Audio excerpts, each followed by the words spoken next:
Bonjour, aujourd'hui nous recevons Philippe Sorel. Bonjour. Alors voilà, nous avons organisé un grand entretien ventilé avec les dominantes sur le journal, sur le web et sur la web TV. Donc sur le journal papier, vous aurez le bilan, le sport et la politique. Sur le web, tout ce qui est actualité de la métropole, l'économie, la culture et la LGV. Et sur la Web TV, on va parler tout à l'heure, après la présentation du numéro 775 de l'actualité Montpellier-Rennes. Voilà, alors à la une du 775, la longue marche de Philippe Sorel. Et nous avons titré « Le projet du stade sera bouclé en juillet ». C'est ce que vous m'avez dit il y a quelques jours.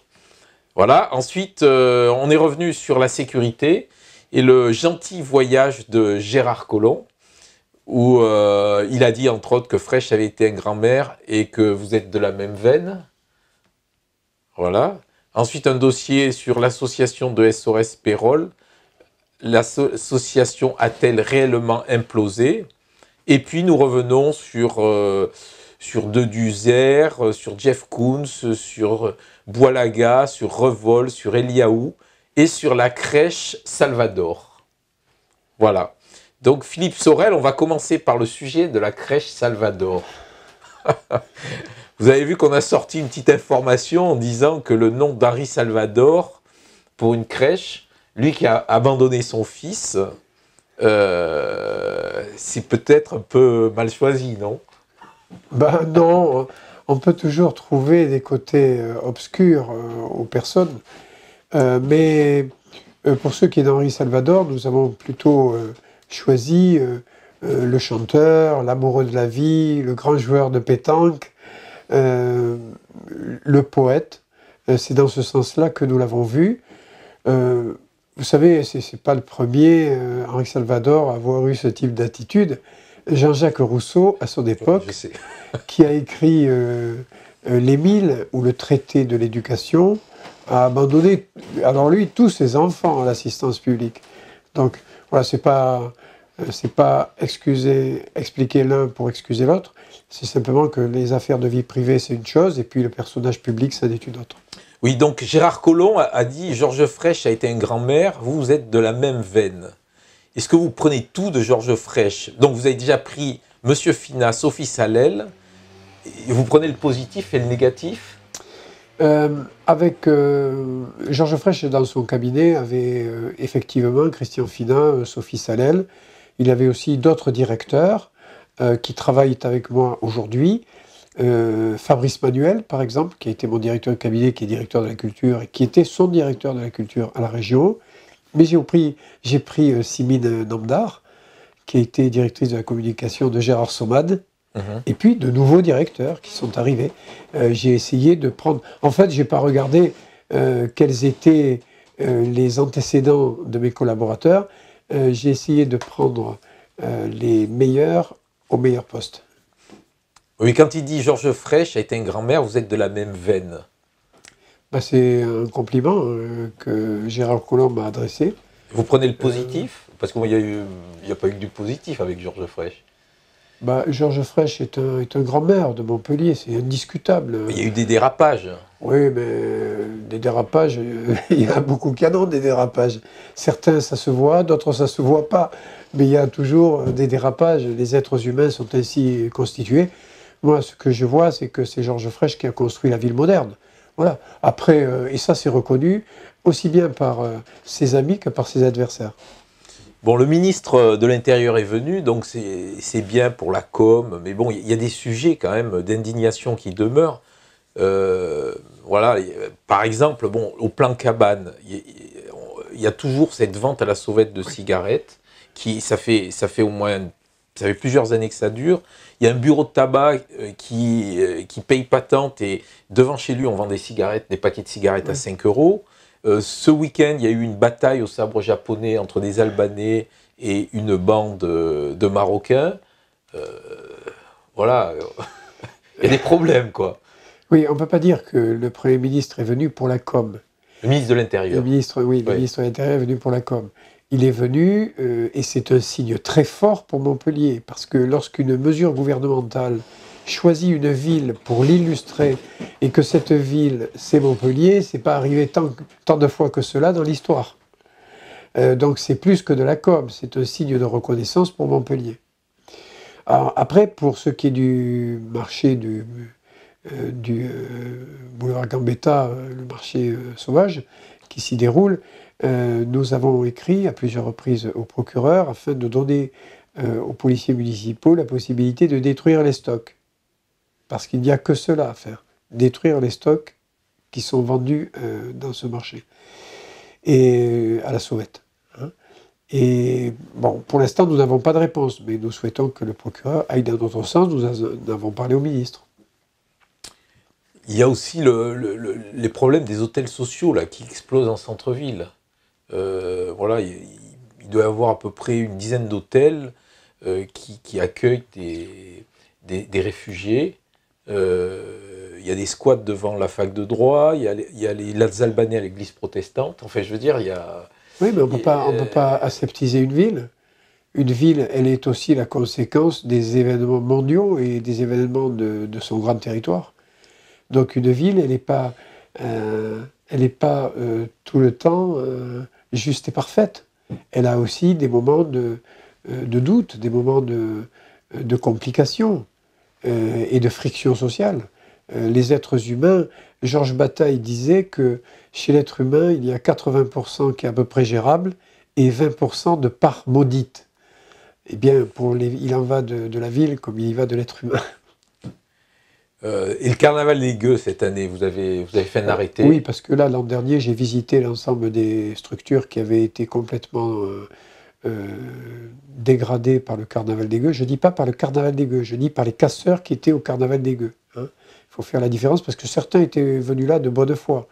Mais dans ce carnaval, il y avait une série de personnes qui étaient venues là pour casser et pour abîmer notamment les devantures des commerces. Pour les avoir visités le lendemain, j'ai vu les dégâts. Donc cette année, j'ai demandé à ce que ce carnaval soit interdit. Et le préfet en a fait de même. Le tennis, ça apporte quoi aujourd'hui à Montpellier?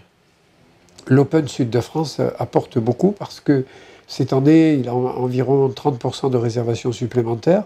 Et puis c'est une image de la ville sur le grand tournoi sportif, sur le grand tournoi ATP mondial. Parmi les grands tournois de tennis au monde, Montpellier est présent sur cette map monde de tennis. C'est très important pour Montpellier. C'est pour ça que je me suis battu et que je continue à me battre pour pouvoir le conserver ici. La date que nous avons sur le tournoi ATP, elle est prisée par de très nombreuses villes dans le monde, notamment Dubaï, qui a souhaité l'acheter à un moment de son histoire. Et puis nous sommes arrivés à le conserver. Jeff Koons, vous la voulez vraiment, cette œuvre? Je trouve que c'est un très beau geste de Jeff Koons vis-à-vis de la France, qui a souhaité offrir ce grand bouquet de tulipes en hommage aux victimes des attentats de Paris. Enfin, offrir... Oui, offrir, parce que, en fait, c'est 1 million d'euros. Ça coûte 1 million d'euros pour... C'est 3 millions, non? 3 millions, c'est pour mettre le palais de Tokyo en conformité, pour pouvoir recevoir le bouquet. Mais 1 million, c'est à peu près ce qu'il faut pour pouvoir installer l'œuvre dans son site. 1 million d'euros, s'il y a des aides de l'État, s'il y a des aides des privés, des mécènes, c'est tout à fait faisable. C'est vrai que pour le palais de Tokyo, ça pouvait paraître hors d'échelle. Mais nous qui avons des quartiers en construction, nous qui avons une magnifique gare, Montpellier, sud de France, avec un immense parvis, avec un immense parc de 30 hectares qui va se déployer tout autour, avec 4 voies d'autoroute, 2 voies ferrées, avec la proximité de l'aéroport, eh bien, proposer en guise de bienvenue aux voyageurs les tulipes de Jeff Koons, c'est pas idiot. C'est le même réflexe que lorsqu'on va dans notre ville jumelle en Chine, Chengdu, et qu'on parcourt l'avenue du Peuple qui traverse Chengdu et qui fait 94 km, et où les lampadaires sont des fleurs de lotus, en guise de bienvenue. Donc ce serait pour la mettre sur le parvis de la nouvelle gare? Ça serait pas mal à proximité de la gare. Ok. Ce serait un signe. Et puis elle se verrait de loin au niveau du paysage. Parce que bon, sur cette nouvelle gare, il est prévu quand même pas beaucoup de trains les premières années. Si, il y aura 8 trains au début, et puis il y en aura d'autres lorsque la gare de Manduel sera en activité. Et grâce à l'intervention que j'ai pu faire auprès de l'État et du préfet du Gard et de l'Hérault, elle sera ouverte, elle sera mise en service à partir de la fin de l'année 2019, alors qu'elle devait l'être à la fin de l'année 2020. Donc tout le monde a accéléré le chantier, et après le volume des TGV va augmenter peu à peu.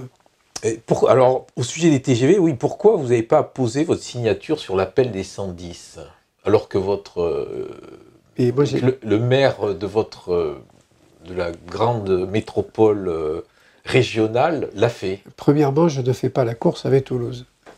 Toulouse, c'est Toulouse, et Montpellier, c'est Montpellier. Deuxièmement, la pétition qu'a fait signer Madame Delga, c'était une pétition qui demandait un rendez-vous au président de la République. Moi, j'ai fait faire un vœu qui a été voté à l'unanimité par le conseil municipal de Montpellier, que j'ai transmis à Madame Delga pour dire que j'étais d'accord avec la ligne. Mais je ne suis pas vassal de la région. Et la région n'est pas notre seigneur dominant. Lorsque Madame Delga a fait signer la pétition, elle s'est adressée à 4500 maires dans la région. Et je remarque que seulement 66 l'ont signé. Parce que vous avez dit que c'était un fiasco. C'est un fiasco, bien sûr. Dans votre 11 députés sur 49 dans la région et 66 maires sur 4500. Comment vous appelez ça? Dans votre exécutif, deux vice-présidents de droite, entre guillemets, M. Deduzer et M. Messonnier, ont fait faux bond alors qu'ils sont... Ils n'ont pas fait faux bond. J'ai laissé libre les maires, comme je le fais tout le temps, de faire ce qui est bon pour eux. Alors qu'ils sont quand même dans votre groupe En Marche et apparentés.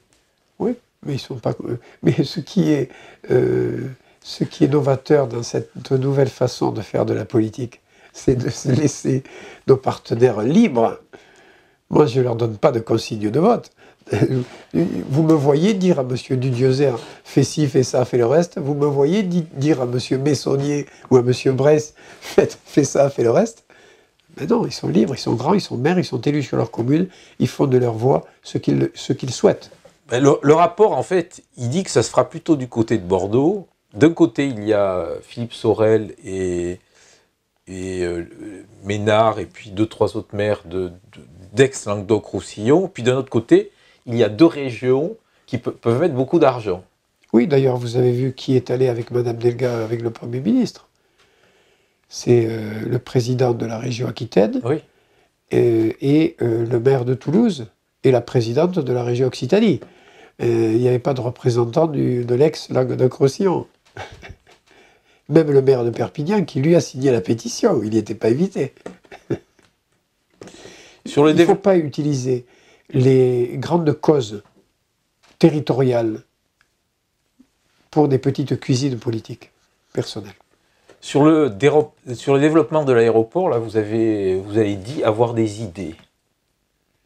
Oui, sur l'aéroport, c'est tout simple. L'aéroport, il y a un appel d'offres qui est drivé par la région, dans lequel nous participons à hauteur, un groupement de commandes exactement, à hauteur de 100 000 €, comme le département de l'Hérault, de la même façon. Mais nous avons diminué parce que la subvention que nous donnions préalablement était plus importante. Oui. Mais le delta, il n'est pas perdu pour l'aéroport. Moi, je suis prêt à mettre de l'argent. De deux façons. Ou j'achète l'aéroport. Vous êtes prêt à mettre combien pour l'aéroport? Il faut l'estimer, et on fait des emprunts et on achète l'aéroport. Ça rapporte un aéroport. Donc il s'autofinance. Le gouvernement a vendu l'aéroport de Toulouse aux Chinois.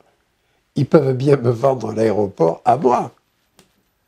Deuxième façon de mettre de l'argent, si l'État ne veut pas me vendre l'aéroport, c'est de financer des lignes aériennes.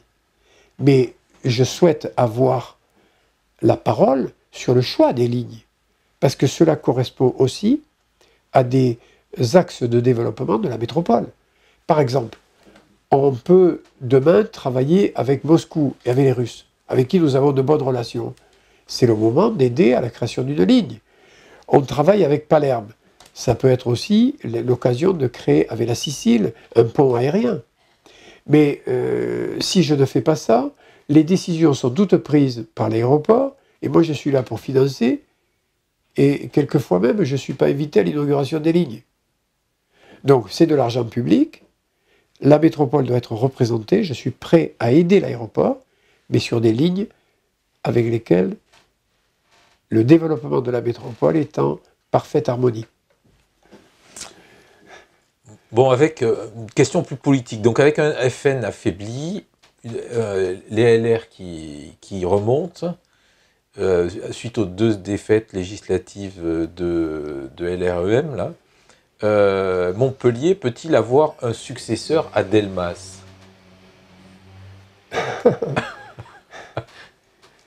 Vous êtes surpris par la question? Oui, parce qu'aujourd'hui, les partis politiques n'ont plus la même audience qu'ils l'avaient. On n'est plus dans cette façon de faire. Les analyses montrent que même En Marche, qui est finalement le dernier parti créé, a quand même diminué de volume lors des 2 dernières législatives. Le Front National a diminué, Insoumise s'est tassé, on va le dire comme ça. En Marche a perdu du terrain, et les Républicains ont augmenté un peu, ce qui leur a permis de gagner l'élection. Si François Fillon n'avait pas eu le destin qu'il a eu, l'élection, elle était gagnée pour la droite. Nous aurions aujourd'hui un président républicain. Il se trouve que le choix du candidat a fait qu'il a été disqualifié et que Emmanuel Macron a vu les planètes s'aligner les unes après les autres, comme ça a pu m'arriver moi pendant les municipales de 2014, et donc a pu bénéficier de cet agencement des énergies pour pouvoir être élu président de la République. Mais aujourd'hui, on ne peut pas parler comme ça. Ce qui est vrai aujourd'hui n'est peut-être pas vrai dans 3 jours. C'est beaucoup plus complexe. Parce que les citoyens, grâce aux réseaux sociaux, les consortiums, les associations, ont pris du poids parce qu'ils sont suivis. Chaque citoyen aujourd'hui sur son réseau social publie. Il est donc à lui tout seul un média. Les règles du jeu ont changé. D'accord, donc pour vous, il ne peut pas y avoir de successeur à Delmas? Si, dans l'absolu, oui, mais franchement, oui, Alex Larue se voit comme le successeur de Delmas. Le problème, c'est qu'il a fait voter France Insoumise. Alors, les électeurs de droite comprennent pas trop ce qu'il a fait là. Il faudra le lui expliquer. Il faudra qu'il l'explique, qu'il le leur explique. Croyez-vous toujours à la fin des partis politiques? Oui, les partis politiques aujourd'hui sont obsolètes. Mais par contre, il y a d'autres structures qui sont beaucoup plus fluctuantes, beaucoup plus meubles. C'est quoi ces structures? Ouais, c'est souvent les réseaux sociaux, on est passé à des clubs de supporters aussi. Ce sont les organisations professionnelles. On a beaucoup d'influenceurs, si vous voulez, mais les partis politiques sont vraiment au creux de la vague. Donc vous sentez la société civile appréhender la politique autrement? Oui, je suis sûr, oui. Serez-vous à nouveau candidat en 2020? Alors, pour l'instant, je réserve ma réponse parce que...